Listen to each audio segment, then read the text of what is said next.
Topic हम लोग देखते हैं बच्चा, जो कि है तुम्हारा variation of resistance with temperature. अब टेम्परेचर हम बताए थे तुम्हारा ओम्स लॉ में कि टेम्परेचर तुम्हारा अगर कांस्टेंट रखे तो भी तुम्हारा क्या है, डायरेक्टली प्रोपोर्शनल आई के होता है बच्चा, होता है कि नहीं होता है? ठीक, लेकिन क्या है कि टेम्परेचर सब अगर मान लो हम लोग चेंज कर देते तो क्या होता है रेजिस्टेंस। तो यहां पर ध्यान देना कि कंडक्टर में तुम्हारा बताएं बच्चा कि बहुत सारा तुम्हारा क्या होगा, फ्री इलेक्ट्रॉन्स होगा बच्चा। ठीक, अब टेम्परेचर जैसे बढ़ाएंगे तो जो आयंस जिसको छोड़ के फ्री इलेक्ट्रॉन्स निकला है बच्चा, ठीक है, उसके बीच में तुम्हारा क्या होगा, कॉलिजन। मतलब टेम्परेचर बढ़ाएंगे तो एनर्जी तुम्हारा क्या हो जाएगा, बढ़ जाएगा बच्चा, और तुम्हारा जो तुम्हारा वाइब्रेशन है या इलेक्ट्रॉन्स का जो मूवमेंट है उसको ज्यादा एनर्जी मिलेगा बच्चा। ज्यादा एनर्जी मिलने के कारण क्या होगा कि अदर फ्री इलेक्ट्रॉन्स से ज्यादा टकराएगा बच्चा, या फिर जो आयंस है उनके साथ तुम्हारा ज्यादा कॉलिजन होगा बच्चा। बात समझ में आ रहा है? अब जब ज्यादा कॉलिजन होगा तो तुम्हारा क्या होगा, बोलो, टेम्परेचर बढ़ाने से ज्यादा कॉलिजन, मोर फ्रीक्वेंट कॉलिजन अगर होगा तो तुम्हारा क्या होगा कि परेशानी होगा तुम्हारा इलेक्ट्रॉन को मूव करने में। बात समझ में आ रहा है? अब परेशानी ही तुम्हारा क्या है कि अपोजिशन है तुम्हारा इलेक्ट्रिक करंट को। ठीक है, बात समझ में आ रहा है? तो इलेक्ट्रिक करंट जो है, अब तुम्हारा जो ज्यादा कॉलिजन हो रहा है तो इसका मतलब क्या है कि अब उसको ज्यादा रेजिस्टेंस ऑफर हो रहा है बच्चा। रेजिस्टेंस मतलब बढ़ गया to the flow of electric current बच्चा। बात समझ में आ रहा है कि नहीं आ रहा? बुझले से इतना बात समझ में आ रहा है? कोई दिक्कत है? तो यही चीज यहां पर क्या करना है कि लिखना है बच्चा कि when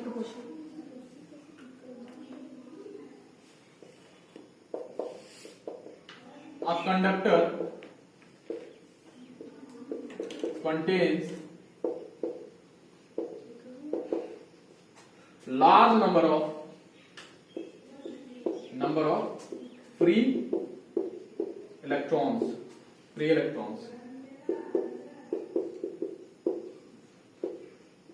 and ions,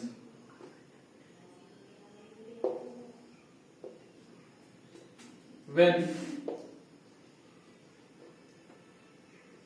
temperature of the conductor is increased,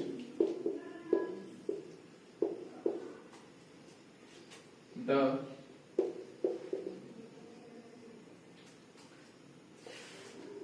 vibration of ions in lattice increases,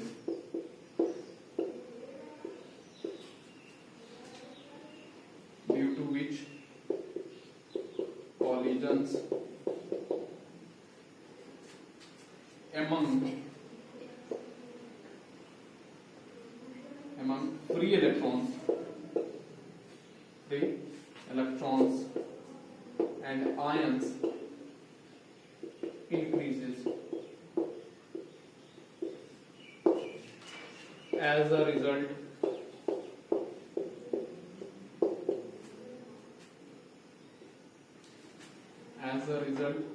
of frequent collision, more frequent collision,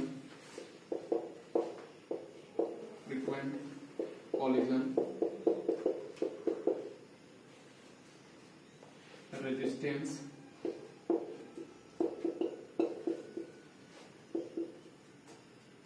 to electric current, to flow of electric charges, या फिर current with flow of electric charges increase.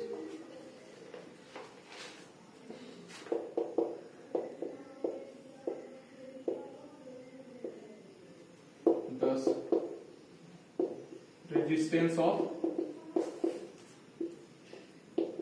conductor increases upon increasing temperature.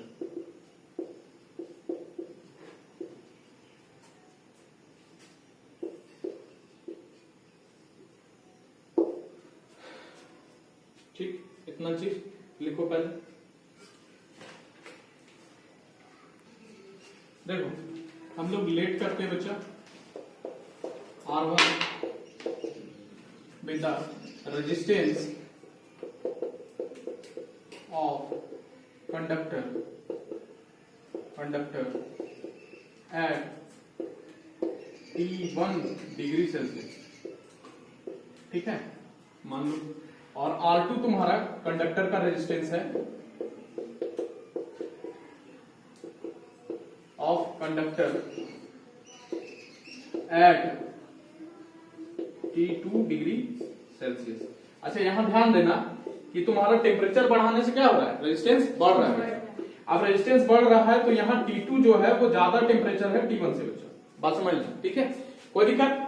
अब देखो resistance में क्या होगा, increase होगा बच्चा, ठीक है, होगा कि नहीं होगा, तो कितना इंक्रीज होगा सर, तो यहां पर लिखेंगे increase in temperature, sorry increase in resistance, increase in resistance will be कितना, R2 माइनस R1 होगा बच्चा, यही तो इंक्रीज होगा। पहले R1 रेजिस्टेंस था, अब R2 हो गया, तो इंक्रीज कितना हुआ, R2 माइनस R1 होगा बच्चा, फाइनल माइनस इनिशियल। बात समझ में आ रहा है कि नहीं आ रहा, बुझले इसको दिक्कत, तो इंक्रीज इन रेजिस्टेंस इतना होने वाला है। अब देखो एक्सपेरिमेंटली देखा गया बच्चा क्या, कि जो ये इंक्रीज है बच्चा, इंक्रीज इन रेजिस्टेंस, वो तुम्हारा एक्सपेरिमेंटली देखा गया कि यहां पर R2 माइनस R1 जो है, यानी जो इंक्रीज इन रेजिस्टेंस है वो तुम्हारा डायरेक्टली प्रोपोर्शनल है R1 का, यानी इनिशियल रेजिस्टेंस का। ध्यान दो कि तुम्हारा अगर तुम्हारा रेजिस्टेंस में तुम्हारा क्या हो रहा है, इंक्रीमेंट हो रहा है बच्चा, ठीक है, तो R2 माइनस R1 जो है, यानी जितना चेंज हुआ रेजिस्टेंस में, यानी जितना इंक्रीज हुआ रेजिस्टेंस में, वो तुम्हारा पहला चीज तुम्हारा डिपेंड कर रहा है कि इनिशियल रेजिस्टेंस कितना था कंडक्टर का। अगर इनिशियल रेजिस्टेंस ज्यादा था बच्चा, तो फिर तुम्हारा टेम्परेचर बढ़ाने पर और ज्यादा रेजिस्टेंस में चेंज होगा बच्चा। बात समझ में आ रहा है कि नहीं आ रहा, अरे पहले अगर इनिशियल रेजिस्टेंस ज्यादा था तो जो इंक्रीज इन रेजिस्टेंस है वो और ज्यादा हो जाएगा टेम्परेचर बढ़ाने पर। बात समझ में आ रहा है कि नहीं आ रहा, बुझा रहा है कि नहीं बुझा रहा है इतना बात, ठीक है। अगर ये कम रेजिस्टेंस होता तो जो चेंज होता है, इंक्रीज जो होता वो और कम होता है बच्चा। बात समझ में आ रहा है कि नहीं आ रहा, बुझलिस कि ना बुझलिस, इसमें कोई दिक्कत है, ठीक, कोई दिक्कत नहीं ना है। तो ये पहला, ये एक्सपेरिमेंटली देखा गया बच्चा, ये पहला इक्वेशन कह दो, ठीक है। अच्छा दूसरा भी देखा गया ऑल्सो, यहाँ पर R2 माइनस R1 जो है वो देखा गया कि तुम्हारा ये तुम्हारा टेम्परेचर में जितना चेंज करेंगे, ध्यान दो कि T2 माइनस T1 जो टेम्परेचर जितना बढ़ाएंगे उतना ही तुम्हारा रेजिस्टेंस में चेंज होगा बच्चा। एक्सपेरिमेंटली देखा गया कि जो इंक्रीज इन तुम्हारा रेजिस्टेंस है वो तुम्हारा इनिशियल रेजिस्टेंस के डायरेक्टली प्रोपोर्शनल है, यानी अगर ज्यादा इनिशियल रेजिस्टेंस था तो चेंज इन रेजिस्टेंस यानी इंक्रीज इन रेजिस्टेंस ज्यादा होगा बच्चा। अगर तुम्हारा टेम्परेचर, जितना टेम्परेचर हम लोग लगाए यानी जितना इंक्रीज किए टेम्परेचर में, उतना ही इंक्रीज तुम्हारा होगा तुम्हारा रेजिस्टेंस में भी बच्चा। तो दोनों चीज देखा गया बच्चा, बात समझ में आ रहा है कि नहीं। तो इसको दूसरा इक्वेशन दे दो। अब क्या करते हैं, from 1 and 2, from equations 1 and 2 हमको क्या मिलेगा, कंबाइन कर देंगे दोनों को बच्चा। जब कंबाइन करेंगे तो मिलेगा R2 माइनस R1 तुम्हारा directly proportional to R1 T2 minus T1 होगा कि नहीं होगा, बोलो कोई दिक्कत यहां तक है ना। अब देखो इसको ये वाला प्रोपोर्शनलिटी साइन को हटाएंगे तो R2 माइनस R1 ये एक तुम्हारा कांस्टेंट आएगा बराबर, और कांस्टेंट आएगा जिसको हम लोग अल्फा बोलते हैं बच्चा, ठीक है। बात समझ में आ रहा है। यहां से तुम्हारा क्या करेगा, R1 T2 माइनस T1 हो जाएगा बच्चा, कोई दिक्कत बताओ, ठीक, कोई दिक्कत है यहां तक, ठीक। अच्छा यहां से देखना एक चीज और यहां पर देखते हैं हम लोग, ठीक है। यहां से करेंगे तुम्हारा, तो ये तुम्हारा R2 अगर निकालेंगे यानी फाइनल रेजिस्टेंस जो होगा बच्चा, बाद में जो रेजिस्टेंस होगा वो तुम्हारा निकालेंगे तो R1 plus alpha R1 T2 minus T1 होगा कि नहीं होगा, बोलो कोई दिक्कत है यहां तक, नो सर। अब देखो R2 निकालेंगे तो तुम्हारा R1 कॉमन ले सकते हैं, यहां से ले सकते कि नहीं ले सकते, तो 1 plus alpha T2 minus T1 हो जाएगा, बोलो कोई दिक्कत है, ठीक। तो ये तुम्हारा फाइनल रेजिस्टेंस हो गया, यानी अब जब टेम्परेचर बढ़ाए तो कितना रेजिस्टेंस तुम्हारा वायर में आ गया बच्चा। बात समझ में आ रहा है ना, तो वो R2 होगा, कोई दिक्कत है यहां तक, बताओ समझने में कोनो दिक्कत बताओ, नहीं ना, ठीक। तो R2 रेजिस्टेंस होगा तुम्हारा, अगर तुम्हारा टेम्परेचर बढ़ाए तो रेजिस्टेंस बढ़ेगा, तो कितना रेजिस्टेंस है तुम्हारा, अब फाइनल रेजिस्टेंस कितना है, ठीक है। और इंक्रीज वाला तुम्हारा इतना निकलेगा बच्चा, increase in resistance R2 minus R1, final resistance किससे निकलेगा, उससे निकलेगा बच्चा, ठीक है। तो ये तीसरा इक्वेशन हो गया, ये तुम्हारा चौथा दे दो, ये तीसरा दे दो बच्चा, कोई दिक्कत बताओ यहां तक, कोई दिक्कत है। अब यहां से देखो अल्फा जो है, अल्फा इसको बोलते हैं टेम्परेचर कोफिशिएंट, ठीक है, बात समझ में आ रहा है। तो अल्फा का वैल्यू अगर निकालेंगे यहां से तो तुम्हारा कितना निकलने वाला, अल्फा विल बी, देखो तो यहां से अल्फा निकालेंगे तो R2 minus R1 upon R1 T2 minus T1 होगा बच्चा। चलो इसको लिखो तो उसके बाद करते हैं, पहले इतना लिख लो। देखो फिर से समझ लो यहां कि जो तुम्हारा पहले माने R1 कितना है, resistance of conductor at temperature तुम्हारा कितना T1 डिग्री सेल्सियस, ठीक है।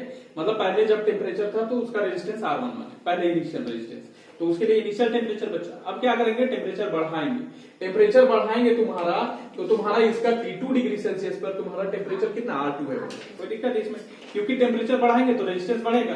क्यों, क्योंकि कॉलिजन बिटवीन आयंस और तुम्हारा इलेक्ट्रॉन, फ्री इलेक्ट्रॉन्स के बीच में तुम्हारा कॉलिजन होगा, ज्यादा कॉलिजन होगा तो तुम्हारा क्या होगा, फ्लो ऑफ इलेक्ट्रॉन्स तुम्हारा अपोज ज्यादा होगा, अपोजिशन बच्चा, ठीक है।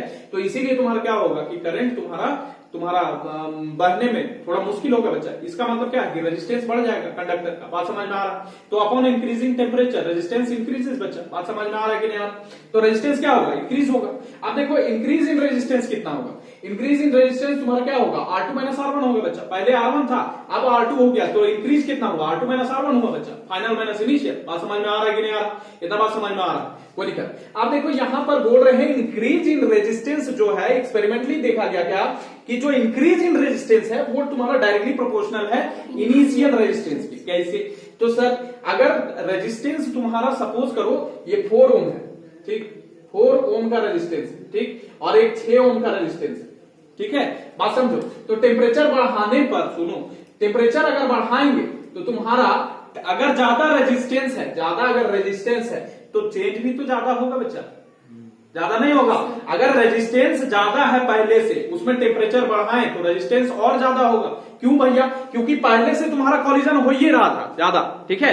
अब क्या होगा कि टेम्परेचर बढ़ाया तो और तुम्हारा ज्यादा फ्रीक्वेंट कॉलिजन होगा बच्चा, इसीलिए तुम्हारा R1 पर डिपेंड कर रहा है, यानी इनिशियल रेजिस्टेंस। अगर ये ज्यादा हो गया तो इंक्रीज इन रेजिस्टेंस और ज्यादा हो जाएगा। अगर रेजिस्टेंस कम है तो रेजिस्टेंस यहां भी change in increase in resistance भी कम होगा बच्चा। बात समझ में आ रहा है कि नहीं आ रहा, बुझा रहा है कि नहीं बुझा रहा है, कोई दिक्कत है इसमें। अब देखो यहां पर दूसरा चीज देखा गया कि R2 माइनस R1 जो इंक्रीज इन रेजिस्टेंस है वो तुम्हारा टेम्परेचर में कितना चेंज हो रहा है, यानी टेम्परेचर में तुम्हारा कितना इंक्रीमेंट हो रहा है उस पर भी डिपेंड करेगा। जितना टेम्परेचर में इंक्रीमेंट होगा उसी प्रोपोर्शन में तुम्हारा क्या होगा, इंक्रीज इन रेजिस्टेंस भी होगा बच्चा। तो ये दो चीज तुम्हारा एक्सपेरिमेंटली देखा गया है, तो 1 2 को कंबाइन करेंगे तो ये मिलेगा हमको बच्चा। बात समझ में आ रहा है, R1 T2 माइनस T1, इसको हटाएंगे प्रोपोर्शनलिटी तो बराबर और एक अल्फा आ गया, ठीक है। ये अल्फा ई वाला मत समझना, ठीक है, बात समझ में आ रहा है। तो बराबर और एक कांस्टेंट आ गया अल्फा, जिसको हम लोग टेम्परेचर कोएफिशिएंट बोलते हैं। तो ये हो गया तुम्हारा, यहां से जब निकालेंगे तो देखो फाइनल रेजिस्टेंस हम लोग जानना चाहते हैं कितना है, ठीक है। तो ये माइनस R1 है, उधर जाएगा तो क्या हो जाएगा, प्लस R1 हो जाएगा बच्चा। तो R1 प्लस अल्फा R1 और T2 माइनस T1, R1 तुम्हारा कॉमन ले लेंगे तो यहां पर बचेगा 1 plus alpha T2 minus T1, यानी फाइनल रेजिस्टेंस अगर निकालना हो तो ये वाला फॉर्मूला से निकालना होगा। R1 तुमको पता है, अल्फा का वैल्यू पता है, टेम्परेचर पता है, तो तुम निकाल देगा तुम्हारा R2 का वैल्यू, लेकिन फाइनल रेजिस्टेंस कितना होगा। अच्छा दूसरा चीज यहां से अल्फा निकालेगा, ये वाला इक्वेशन से देखो यहां से, ठीक है। यहां पर डाल सकता है कि फ्रॉम इक्वेशन 3, ये कोई भी इक्वेशन से निकाल सकता है, ठीक है।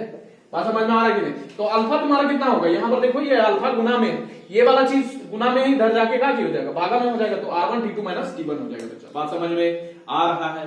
अब अल्फा क्या है सर, यहीं पर लिख देते हैं। तो अल्फा देखो लिख देते हैं,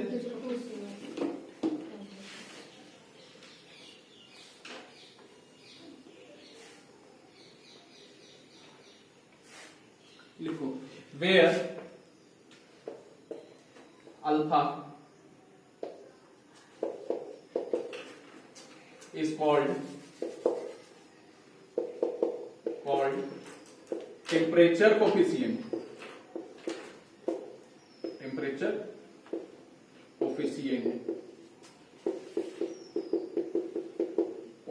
of conductor,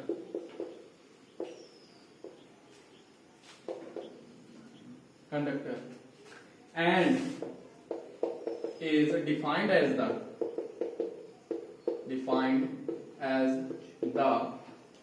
देखो कैसे डिफाइन किया जाएगा, यहां पर देखो इंक्रीज इन रेजिस्टेंस, ठीक है। यहां पर देखो अल्फा, अच्छा चलो लिख देते हैं as the increase in resistance for unit initial resistance, या ओरिजिनल लिख देते हैं, ओरिजिनल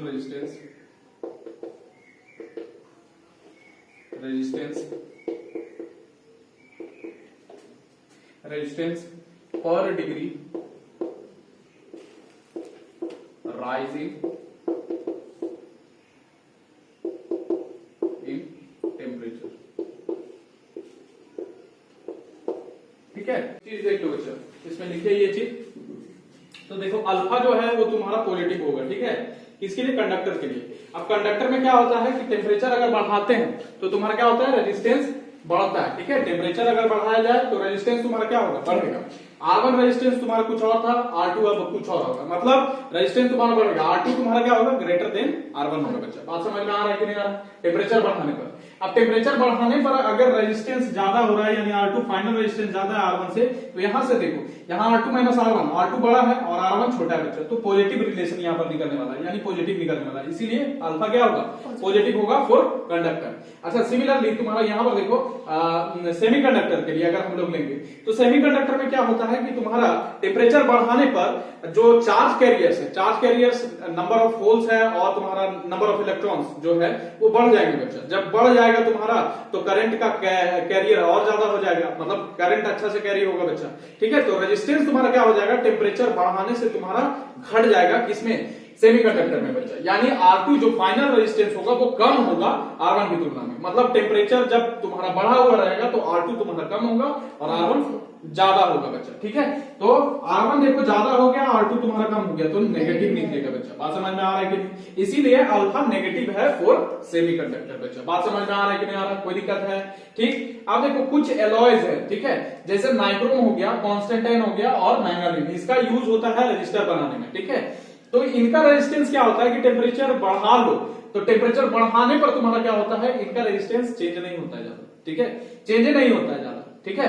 तो टेम्परेचर बढ़ा दो तो इनका रेजिस्टेंस क्या होगा? चेंज नहीं होगा। अब चेंज नहीं होगा तो R2 माइनस R1 लगभग 0 के बराबर होगा, या फिर तुम्हारा क्या होगा कि बहुत कम होगा बच्चा, क्योंकि चेंज ही नहीं हो रहा है। रेजिस्टेंस में कोई इंक्रीमेंट डिक्रीमेंट कुछ नहीं है, तो रेजिस्टेंस में क्या होगा? कोई चेंज नहीं होगा बच्चा। तो क्या होगा कि ये 0 होगा या फिर बहुत छोटा होगा बच्चा। अगर चेंज भी होगा तो बहुत छोटा होगा। बात समझ में आ रहा है? इसीलिए अल्फा क्या होगा? या तो 0 मान लो या फिर तुम्हारा बहुत छोटा होगा। वही चीज यहां पर लिखे हैं, अल्फा लगभग 0 के बराबर है और वेरी स्मॉल फॉर अलॉयज, ठीक है, ये सब के लिए, ठीक है, क्योंकि R do not change upon changing the temperature बच्चा। बात समझ में आ रहा है? तो आई होप ये सब चीज समझ में आया होगा अल्फा के बारे में, ठीक है। अच्छा, अल्फा यहां पर ध्यान देना कि तुम्हारा कि कोफिशिएंट ऑफ तुम्हारा टेम्परेचर कोफिशिएंट दिखाता है बच्चा, तो इसमें बता रहा है कि तुम्हारा क्या है कि हर एक डिग्री राइज इन टेम्परेचर में ओरिजिनल रेजिस्टेंस की तुलना में कितना रेजिस्टेंस में इंक्रीमेंट हो रहा है upon rising the temperature of the conductor. बात समझ में आ रहा है कि नहीं यार? मतलब हर एक डिग्री राइज इन टेम्परेचर करेंगे तब तुम्हारा ओरिजिनल रेजिस्टेंस के तुलना में कितना इंक्रीमेंट होगा रेजिस्टेंस R2 माइनस R1, वही तुम्हारा अल्फा बताता है बच्चा, टेम्परेचर कोफिशिएंट। तो इसका फिजिकल मीनिंग यही है।